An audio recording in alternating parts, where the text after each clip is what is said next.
오늘은 누가복음 강의 9번째 시간으로 예수님의 탄생에 대해서라는 제목으로 하나님 말씀을 전하도록 하겠습니다. 어느 성탄절 날에 있었던 일이었습니다. 신앙심이 깊은 남편을 따라서 성탄절 예배를 드리고 집으로 돌아가면서 아내는 남편에게 의심스러운 얘기를 합니다. 어떻게 하나님이 인간으로 오실 수가 있을까? 영적이신 분이 어떻게 그 영이 육신의 옷을 입고 이 땅에 올 수 있을까? 난 아무리 믿으려고 해도 믿을 수가 없어요. 그렇게 남편에게 말합니다. 남편은 의심하는 아내에게 계속 설명하였지만 소용이 없었습니다. 그러다가 이제 집에 도착했는데 집 문 앞에 이르자 이상한 광경을 목격하게 되었습니다. 눈이 너무 많이 쌓여서 참새들이 먹이를 얻지 못해서 집 문 앞에서 비실비실거리고 있었습니다. 남편은 얼른 집으로 들어가서 먹이를 가져와서 새들에게 던져주었습니다. 그런데 그 먹이를 먹지 않고 새들은 놀라서 푸드득하고 날아가 버렸습니다. 날아가는 이 새를 보면서 남편은 실망한 듯 이렇게 말합니다. 새들아, 난 너희들을 해하려는 것이 아니야. 이것을 먹지 않으면 너희들은 굶어서 얼어 죽는단다.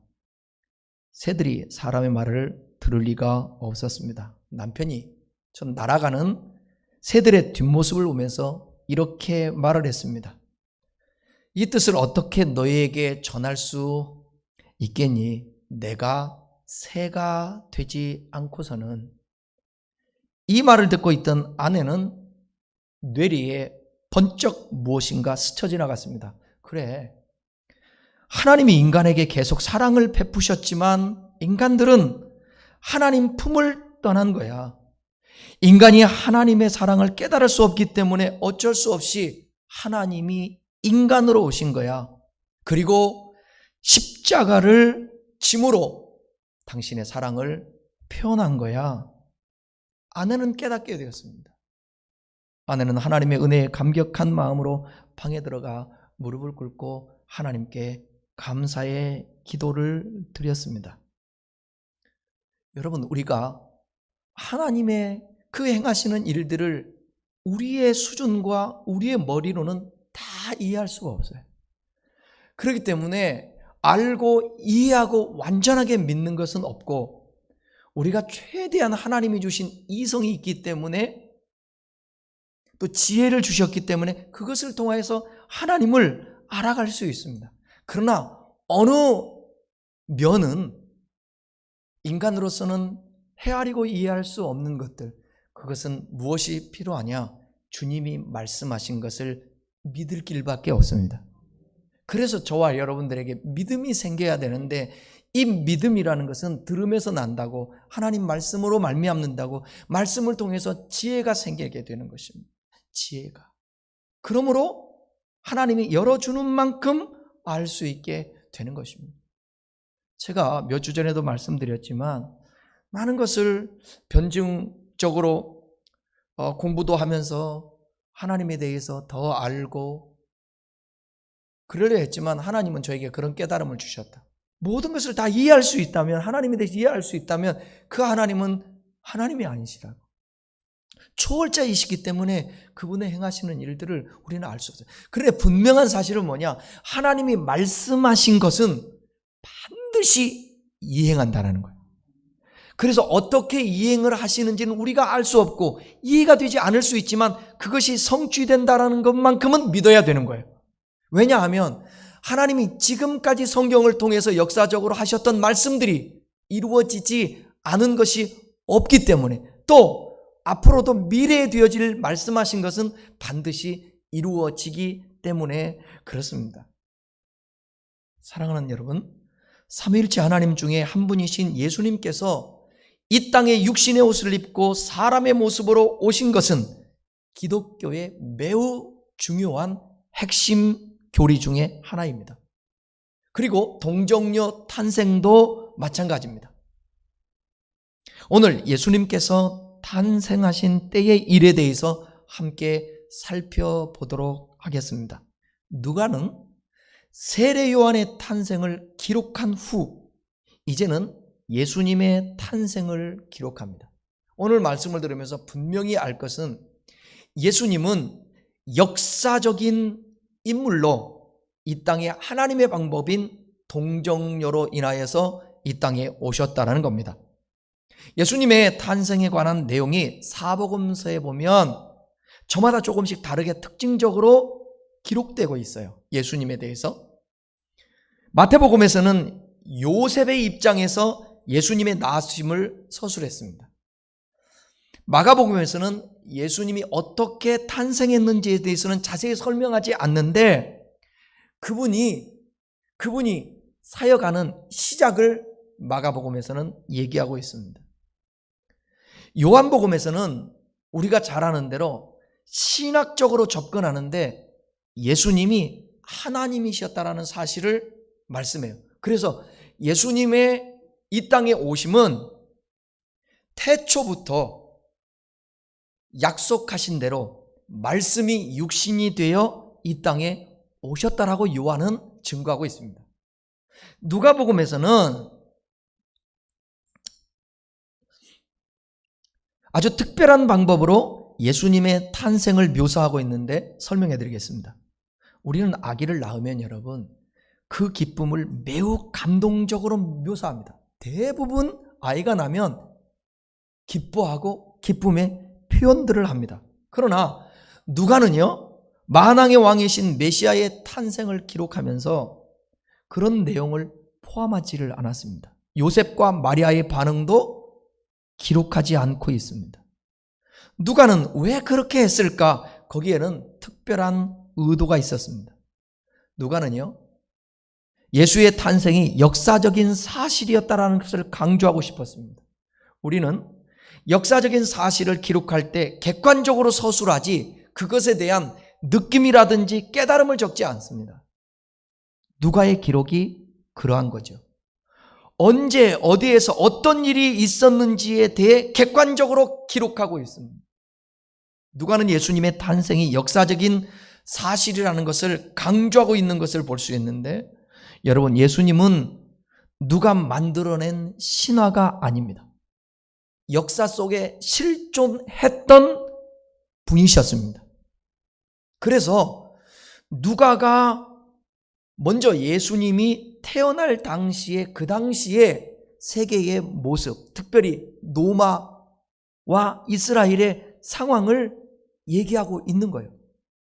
그때 있었던 일들, 그 일들이 역사적인 문헌 가운데도 기록이 되어 있습니다. 오늘 본문에서 2장 1절과 2절을 함께 읽어보고 설명해 드리겠습니다. 그때에 가이사 아구스토가 영을 내려 천하로 다 호적하라 하였으니 이 호적은 구레뇨가 수리아 총독이 되었을 때에 처음 한 것이라. 1절에 그때에라고 시작했는데 그때는 예수님이 탄생하기 직전이에요. 바로 직전, 그때. 지금 예수님의 탄생을 좀 있으면 예수님이 태어나시는 거예요. 그 태어나실 때의 역사적인 사건들이 있었는데 그 사건을 지금 말하고 있는 것입니다. 여기 가이사 아우구스토가 천하에 호적하라는 명령을 내리잖아요. 여기서 호적은 뭐냐면 인구조사를 얘기하는 거예요. 우리는 이게 호적이라는 게 호적을 등록한다 그러면 사람이 태어났을 때에 가서 호적을 등록하는 그런 개념으로 생각하는데 여기는 호적이라는 이 단어는 인구조사를 말하는 것입니다. 여기 가이사 아우구스토가 나오죠. 가이사 아우구스토는 BC 27년에서 AD 14년까지 살았던 사람입니다. 가이사, 아우구스토 이 두 단어가 실은 존칭 같은 말이에요. 가이사는 황제라는 뜻. 이 단어가 가이사가 황제라는 뜻. 황제라는 뜻으로 또 뭐라고 그래요? 시저라고 그러잖아요.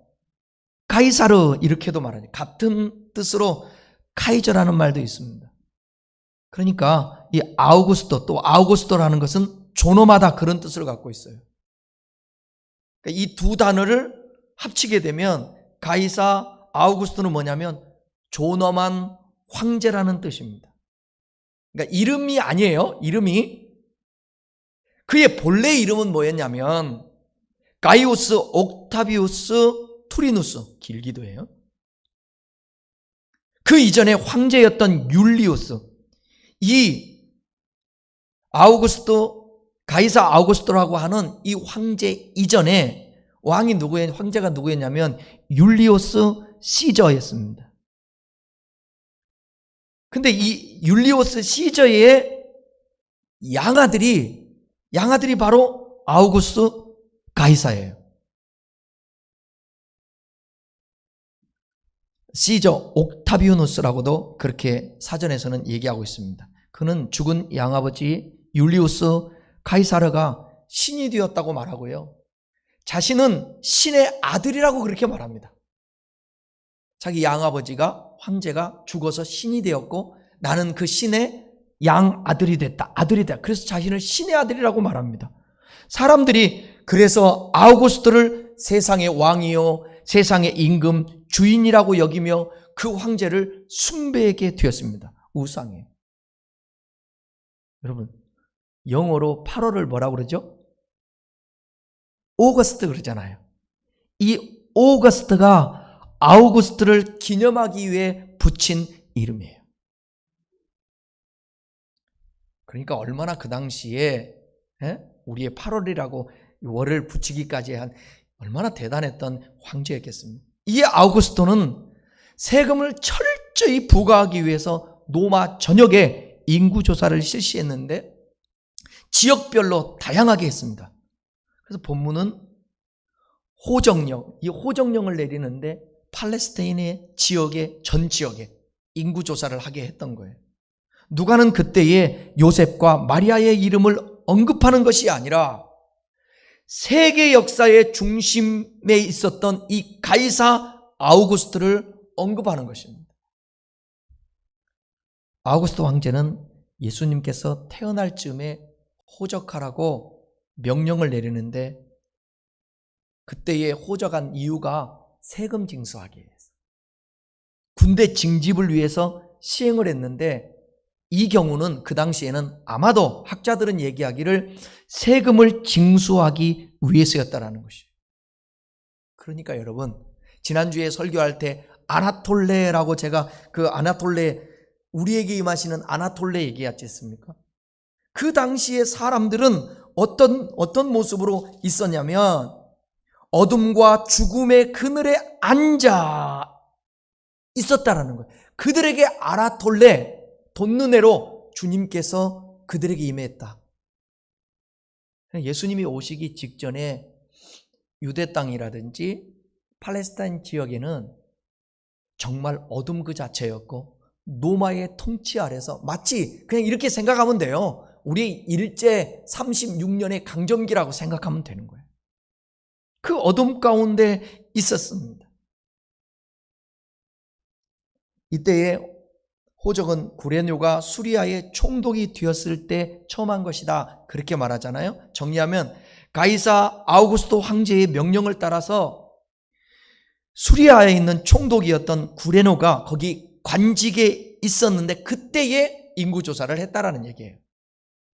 누가는 지금 이 누가복음을 받는 수신자 데오빌로나 이 복음서를 받고 있는 이방인들에게 예수님의 탄생이 정확한 역사적인 사실이라는 것을 강조하기 위해 그때 시기, 황제를 얘기하고 인구조사를 얘기하면서 예수님의 탄생을 말하고자 하는 거예요. 세계의 역사는 자신을 온 세상의 주인이자 신의 아들이라고 주장하는 아우구스토의 강력한 손아귀에 있는 것처럼 보였습니다. 그래서 여러분, 팍스 노마라라고 얘기하잖아요. 노마로부터 평화가 있게 된다는 거죠. 아마 사람들은 그가 세상의 중심이라고 생각했을 것입니다. 노마 제국의 평화를 공포하고 자신의 권력 아래 있는 백성들의 수요를 셉니다. 그리고 세금을 부과합니다. 돈을 끌어모으는 거죠. 그러나 누가는 세계의 중심부에서 일어난 일들과 저 유대 땅 베들레헴의 작은 고을에서 태어난 한 아기 예수님의 탄생을 연결을 합니다. 그러니까 여러분, 하나님의 역사를 한번 생각해 보세요.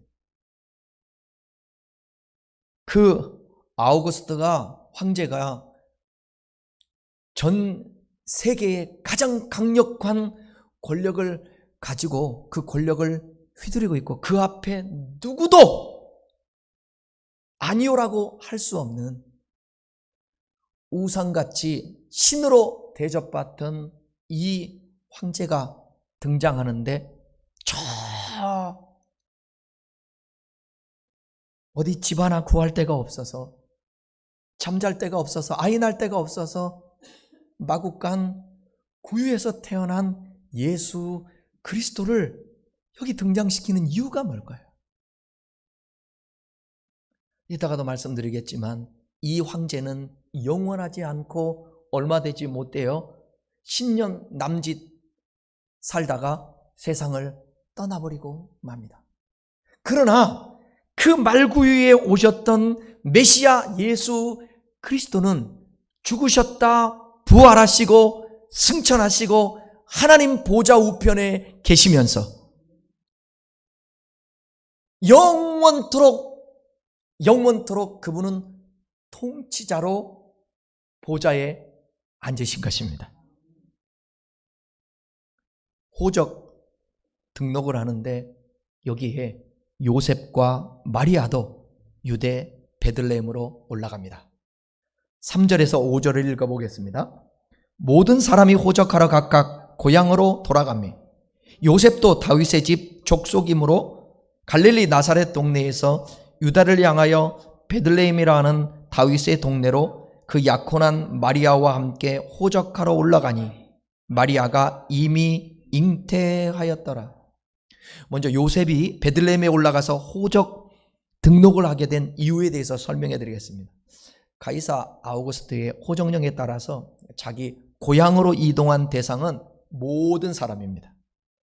이것은 고향으로 호적하러 가는 것이 일부 사람들만 참여한 것이 아니라 모든 유대인들이 참여했던 민족적 대사였음을 우리는 볼 수 있습니다. 호적을 위해 모든 유대인들 각각 자기 고향으로 돌아가도록 한 것은 유대인의 관습을 이용한 것입니다. 유대인들은 관습을 가지고 있었어요. 그래서 호적을 할 때에는 자기 고향, 때로는 태어난 곳, 대대로 조상들로 이어왔던 그런 곳. 지금 저로 얘기하면 제가 성씨인데 창녕성씨입니다. 창녕이라는 곳은 어디 있어요? 경남에 있지 않습니까? 경남? 경북인가? 경남, 창녕. 이게 창녕 제가 성씨예요. 그러니까 그 당시로 얘기하면, 예수님 당시로 얘기하면 내가 호적하러 어디로 가는 거예요? 창녕으로 내려가는 거예요. 이스라엘 각 지파가 하나님으로부터 기업으로 받은 땅은 뭐라고 그랬냐면 영원한 땅이다. 그렇게 얘기했어요. 이스라엘 지파들에게 땅을 분배하면서. 그리고 때로는 흩어지기도 했죠. 이사도 가기도 하고. 근데 희년이 되잖아요. 그러면 각각 자신의 기업과 가족에게로 돌아가기도 했어요. 이런 구약의 전통이 로마 통치하에 이루어졌던 유대인의 호적 관습에 영향을 미쳤을 것입니다. 이런 유대인의 전통과 관습을 이용해서 로마 황제, 이 황제는 호적을 각각 자기 출생지 혹은 고향에서 하도록 영을 내렸던 것입니다. 이에 따라서 요셉도 다윗의 집 족속에 속한 후손이었거든요. 그래서 요셉이 다윗의 동네라고 그러죠. 다윗이 어디에서 살았느냐? 베들레헴에서 살았잖아요. 그가 다윗의 후손이며 유다 지파인 것이 다시 한번 증거되고 메시아의 탄생의 장소에 관한 예언도 성취되게 되어 있어요. 이따 성경 읽겠지만 미가서 5장 2절에 예수님께서 베들레헴에서 태어나신다고 말씀했거든요. 이러한 사실은 표면상 보면 로마가 세계를 지배하고 있지만 세상의 모든 역사와 구원을 주관하시고 계획하시고 섭리하시는 것은 누구시라고요? 하나님이시라는 겁니다. 하나님이시라.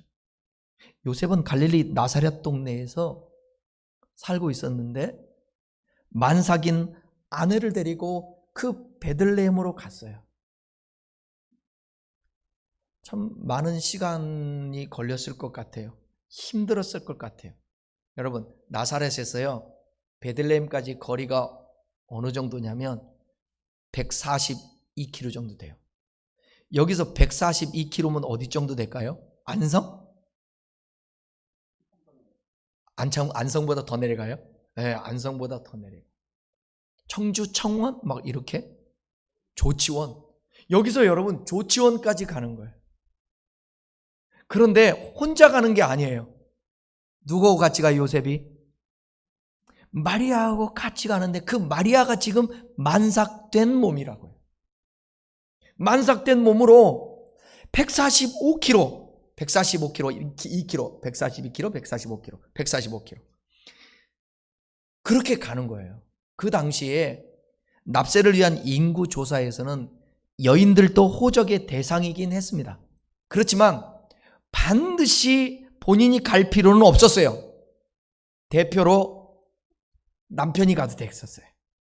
그럼에도 불구하고 요셉은 약혼한 요셉과 요셉이 마리아와 함께 베들레헴으로 향하는 겁니다. 그것도 산딸이 가까운 무거운 몸으로. 요셉이 마리아를 데리고 베들레헴으로 함께 간 이유가 뭘까? 왜 그랬을까? 한번 생각을 해보세요. 첫 번째는 약혼하였으나 아직 결혼하지 않았음에도 불구하고 임신을 한 마리아가 나사렛에 남아있다고 한다면 그 사람들이 되게 비난하고 멸시하였을 거예요. 지금까지는 요셉이 방어해주고 숨겨주고 대변해주고 설명해줬는데 혹여 이 마리아를 홀로 두고 간다고 한다면 거기에서 무슨 일이 일어날지 알 수 없는 거예요. 또 한 가지는 생각해 보니까 혹시 여러분 생각해 보세요. 지금 산딸이잖아요. 이게 절묘한 거예요. 하나님의 섭리와 역사가 절묘한 거예요. 절묘한 거예요. 예수님은 어디에서 태어날 것이라고 약속했다고요? 미가서에서 베들레헴에서 태어날 것을 약속을 했습니다. 지금 산딸이 가까워져요. 근데 아우구스토는 지금 호정령을 선포를 했어요. 그 말을 안 들을 수가 없죠. 명령인데 감히 시적 황제가 하는 명령인데 어떻게 안 들어요? 근데 혹시 자기가 베들레헴으로 가는 사이에 가서 호적하고 머무는 사이에 마리아가 아기를 낳으면 어떡해요? 그 걱정이잖아요. 혼자 그거 어떻게 감당할 수 있겠어요? 아마 어쩔 수 없는 선택이었을 것입니다. 결과적으로 하나님께서는 700년 전 성경에 약속하신 대로 예수님이 베들레헴에서 나시게 되었던 거예요. 그러니까 한번 성경 한번 봅시다. 미가서 5장 2절. 베들레헴 에브라다야, 너는 유다 족속 중에 작을지라도 이스라엘을 다스릴 자가 내게로 나올 것이라. 그의 근본은 상고의 영혼에 있느니라. 예수님을 두고 하시는 말씀이에요. 그러니까 역사의 배후에서 하나님이 어쨌든 이 땅에 예수님이 오시게 하셔야 되는데 그 오시는 시점과 장소와 그 모든 것을 구약 성경에 예언을 했단 말이에요. 그 예언한 것이 성취되는데 아우구스토가 사용되고 인구조사가 사용되고 그 다음에 요셉이 마리아를 데리고 가서, 마리아가 만약 안 데리고 가잖아요. 안 데려가고 그냥 놔뒀으면 예수님이 어디서 태어나게 된 거예요? 갈릴리 나사렛에서 태어나게 된 겁니다. 그러면 성경 미가서의 말씀이 거짓이 되게 되는 거죠. 하나님께서 예언하신 대로 이스라엘을 다스릴 왕, 태초부터 계신 하나님이신 분 메시아이고 다윗의 언약을 지키기 위해 베들레헴에서 나신 분이 하나님의 신실하심, 하나님의 그 신실하심에 의해 태어나신 거예요.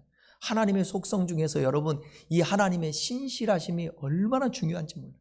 한번 당신이 내뱉은 말씀, 약속하신 것 기필코 지키는 거예요. 반드시 지켜요. 그래서 저와 여러분들이 하나님을 말씀을 믿고 의지하고 따라가면 표현이 뭐하지만 부도날 일이 없어요.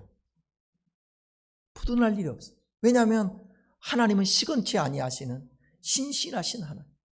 그래서 성경에 약속한 대로 사도 바울은 이렇게 표현하잖아요. 로마서 1장 17절인가요? 16절 17절에서 하나님의 의가 나타났다 그래요. 그 의가 누구를 얘기하는 거예요? 의가 예수 그리스도인데 그 예수 그리스도 내 그 의 안에 하나님의 신실하심이 표현되고 있습니다.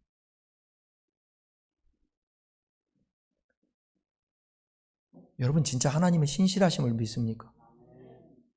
다시요. 여러분 신실하심을 믿습니까?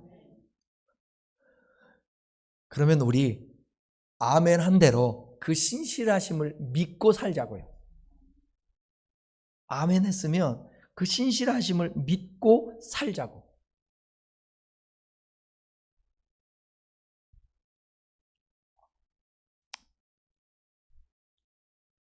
누가는 예수님의 탄생을 세계 역사에 연결시켰을 뿐만 아니라 하나님의 놀라운 구속사에까지 연결을 시켰습니다. 여러분들 이 글을 당시에 사람들이 읽으면 예수님에 대해서 집중을 하겠어요? 아우구스트에 대해서 집중을 하겠어요? 당연히 아우구스트 황제겠죠.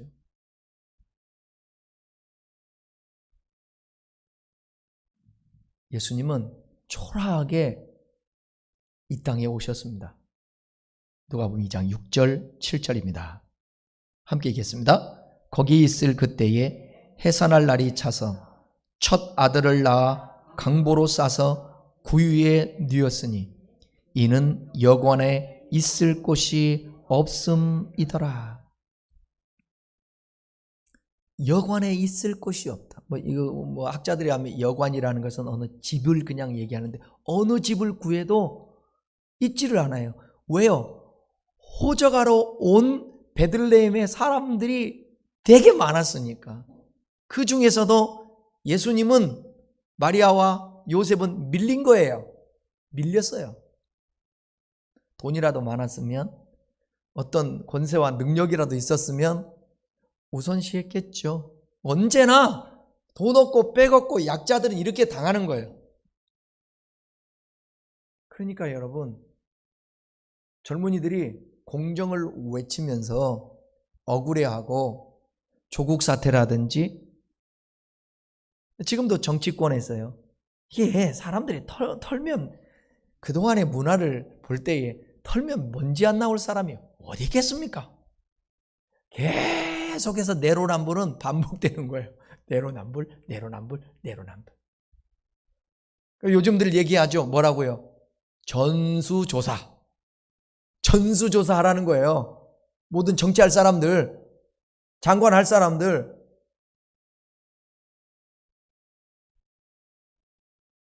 예수님은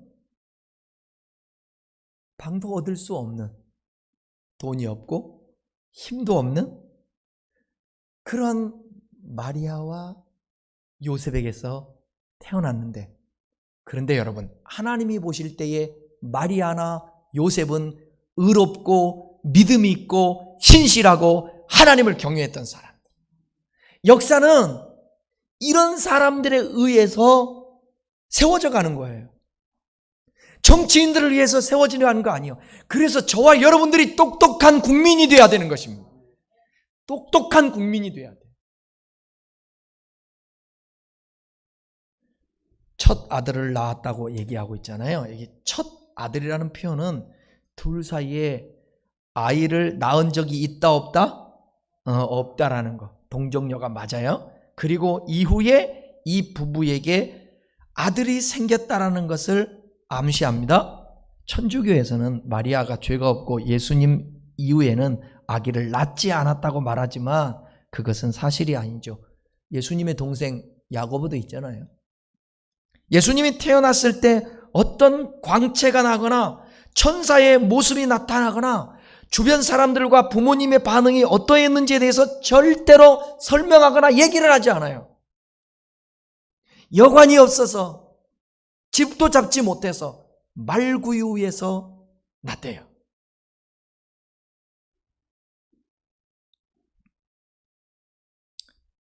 누가는 기록하기를 자세한 상황은 뭐라고 얘기했다고요? 여관도 없어서 강보에 쌓여 구유에 누워있는 그 예수님을 얘기하는 것입니다. 우리가 알듯이 강보는 오늘날 뭐냐면 포대기, 강보. 구유는 짐승들의 음식을 먹는 여물통. 그들은 아기를 포대기에 싸서 건초를 넣는 구유 위에 눕혔을 것입니다. 누가는 왜 이 부분에 주목하고 있을까? 그것은 이후에 목자들이 아기 예수를 찾아오는데 중요한 표적이 되는데요. 그게 누가복음 2장 11절에서 뭐라고 나오냐면 너희가 가서 강보에 쌓여 구유에 누워있는 아기를 보리니 이것이 너희에게 뭐라고요?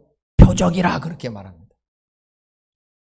당시 세상은 아우구스토를 신이라고 불렀고 진정한 평화를 가져올 사람이라고 믿었습니다. 그런데 말구유에 오신 그 예수 그리스도가 아나톨레 본느네로 오셔서 뭐라고 얘기했어요? 그분이 이 땅에 오시면 어둠과 죽음의 그늘에 앉은 자에게 비치고 그 다음에 우리 발을 평강의 길로 인도하시리로다. 진정한 평화는 로마 황제에게 있었던 것이 아니에요. 예수 그리스도에게 있었던 것입니다. 권력으로 평화를 유지하는 게 아닙니다. 힘으로 평화를 유지하는 게 아닙니다. 예수 그리스도가 초락에 오셨지만 인류의 죄를 짊어지시고 하나님의 말씀에 순종하여 십자가를 짐으로 말미암아 이 땅에 평화가 사람끼리 하나님과 사람 사이에 주어지게 된 것입니다. 평화가. 그의 명령에 따라 한 젊은 부부가 호적하러 갈 때 하나님께서 아우구스토를 사용하셨던 것이고 하나님께서 약속하신 역사를 이루어내셨던 것입니다. 예수님은 겸손한 모습으로 섬기기 위해 이 땅에 내려오셨습니다. 그래서 마가복음 10장에서 45절인가요? 이렇게 말씀하죠. 내가 이 땅에 온 것은 섬김을 받으려 함이 아니라 섬기러 왔고 자신의 몸을 대속물로 주려 함이니라. 그러니까 오실 때부터 그분은 낮은 자로서 오셨는데 빌립보서 2장에서는 8절 그 부분에 성경 한번 띄워보세요. 거기에 이렇게 말을 합니다. 함께 읽어보겠습니다. 2장 6절에서 8절입니다. 그는 근본 하나님의 본체시나 하나님과 동등됨을 취할 것으로 여기지 아니하시고 오히려 자기를 비워 종의 형체를 가지사 사람들과 같이 되셨고 사람들의 모양으로 나타나사 자기를 낮추시고 하나님이신 그분이 이 땅에 육체의 옷을 입고 이렇게 오시는 거예요. 이게 기독교의 진리예요. 어느 종교도 신은 죽지 않습니다. 인간을 위해서 신이 왜 죽어요? 신을 위해서 인간이 죽어야지. 그죠? 신이 인간을 위해서 희생하는 신이 있나요? 아니죠. 인간이 신을 위해서 희생하는 거예요.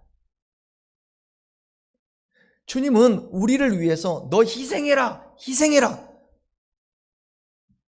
그걸 말하지 아니하시고 나와 함께하자, 나와 교제하자, 나와 사랑을 나누자, 그렇게 말하죠. 그러면서 어쩔 때는 하나님 노릇하며 당신의 뜻을 이루기 위해서 관계 속에서 때로는 인간이 헌신도 하고 희생하는 것입니다. 그러니까 여러분, 제 설교를 지금 들어보면 알지만 지금까지 헌신해라, 충성해라, 헌금해라, 봉사하라, 제가 거두절미하고 그런 적 있습니까? 아니요. 우리는 분명한 관계 속에서 나타나는 열매가 헌신인 거예요. 그러니까 제 설교는 관계 중심적인 거예요. 어떻게 하면 하나님과 관계를 맺을까? 근데 그 관계를 맺으려면 하나님에 대해서 이해를 해야 되잖아요. 하나님이 왜 그러셨는지, 어떻게 그렇게 하시는지.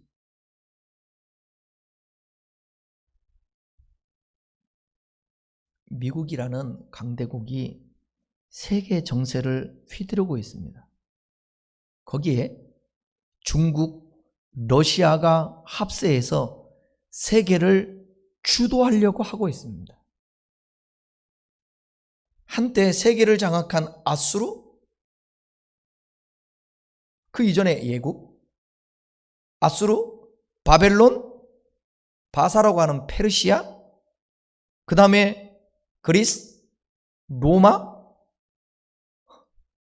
완전히 사라져버렸잖아요, 지금. 우리가 아는 많은 문명들이 있지 않습니까?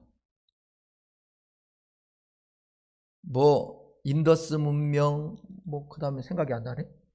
문명이 있잖아요.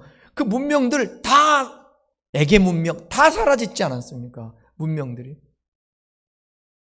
영원하지 않아요. 느부갓네살, 바알부터 시작이죠. 바알, 느부갓네살, 고레스, 알렉산더, 아우구스트, 역시 영원하지 않고 잊혀져간 이름입니다. 그러나 모든 역사의 중심에는 하나님이 계셨습니다. 태초부터 지금까지 하나님의 나라를 이루고 계십니다. 그 하나님의 아들 예수 그리스도가 메시아로서 이 땅에 오신 것입니다. 영어로 역사를 뭐라고 그러죠? 히스토리라고 그러잖아요. 히스토리, 스토리, 그분의 이야기. 그분의 이야기라는 건 누구를 얘기하는 거예요? 예수님이 역사의 중심이라는 것입니다. 왜냐하면 그분이 만왕의 왕이요 만주의 주요, 그분이 통치자니까. 예수님이 오심으로 BC와 AD가 나눠지게 되었죠. 여러분의 역사의 중심에서 이제는 벗어나고 하나님의 역사로 들어오시기를 바랍니다. 세상의 역사에서 벗어나야 되고요. 우리 가문의 역사에서 벗어나야 되고, 내 삶의 역사에서 벗어나고, 나의 신분의 역사에서 벗어나고 하나님의 역사로 들어가야 되는 거예요. 그 겸손한 모습으로 우리가 주님 앞에 나아갈 때에 우리 주님이 우리 안에 들어오셔서 우리를 통치하시고 다스리시고 인도하시는 그런 삶을 우리가 살 수 있게 되는 것입니다. 초라하게 오셨다고, 베들레헴에서 나셨다고, 갈릴리에서 자라셨다고, 무슨 나사렛에서 선한 것이 날 수 있겠냐 하면서 사람들이 자기 백성에게 왔는데 영접지 않은 거예요. 이것을 요한복음 1장 12절에서는 이와 같이 말씀합니다. 성경을 함께 봅시다. 자기 땅에 오매, 예수님이 오셨어요. 자기 백성이 영접지 아니하였으나 영접하는 자 곧 그 이름을 믿는 자들에게는 하나님의 자녀가 되는 권세를 주셨으니. 아멘. 아멘. 이렇게 역사적으로 오신 예수 그리스도를 우리가 영접하게 되면 그분이 내 안에서 나에게 은혜를 주셔서 그분의 그 사랑과 죄사함의 은총을 입고 하나님의 자녀가 되어 이제는 어둠 가운데 있던 우리들에게 빛을 비춰서 어둠에서 나오게 하시고, 갈 길을 알지 못하고 향방 없이 살았던 오직 이 세상의 성공과 물질을 위한 그 길만을 달려가고 인정받으려고 자랑하는 그 길을 가려고 했던 우리들에게 이제는 어떤 길, 어떻게 살아야 어떤 의미가 중요한가를 가르쳐 주셔서 우리를 이 세상의 죽음의 길이 아니라 평강으로 인도하는 영생의 길로 아나톨레의 주님이 이 땅에 아기로 오셔서 우리 안에 들어오셨으니 저와 여러분들은 이제는 하나님의 자녀로서의 신분을 가지고 우리 주님과 함께, 그분이 맏아들이에요. 맏아들, 첫 열매, 부활의 첫 열매. 우리는 이렇게 표현해도 괜찮을까? 예수님의 동생이에요. 부활적으로 얘기하면 예수님은 우리보다 먼저 첫 열매로 부활하신 것처럼 우리도 이제는 나중에 부활하셔서 예수님처럼 신령한 몸이 될 거라고요. 누가복음 오늘 말씀에서 하나님은 베들레헴 마구간에서 어렵고 어설픈 경황 중에 출산을 맞이한 요셉과 마리아의 가정을 통해 당신의 섭리를 나타내십니다. 그렇다면 이것은 구속사적에서 예수님께서 마리아와 요셉을 쓰셨지만 오늘 이 시대의 하나님은 이 역사 속에서 미력 하나마 아주 부족하고 초라한, 알려지지도 않는 우리들이지만 하나님은 우리들을 통해서 하나님이 섭리하시는 세계 속에 작은 조약돌의 역할을 할 수도 있고, 네? 아무도 알아주지 않는, 그냥 수천 년, 수만 년 동안 서 있는 바위 될 수도 있고, 그냥 싹을 내서 타다가 90년, 100년, 200년 살다가 쓰러져 버리는 나무처럼 존재할 수도 있고, 저와 여러분들이 이 자리, 각자의 한 사람 사람이 자기 자리를 지키고 있기 때문에 이 세상의 역사는 세상이 되는 것이고 움직여지는 것이고 하나님이 통치할 수 있는 이 땅이 될 수 있게 되는 것입니다. 묵묵히 여러분, 우리 예수 믿는 하나님의 사람 되었으니까 이제 주님이 어떻게 우리를 쓰셔도 아멘 하면서 그분께 순응하며 합력하여 선을 이루시는 하나님의 일에 동참하고 쓰임받는 저와 여러분 다 될 수 있기를 주님의 이름으로 축원합니다.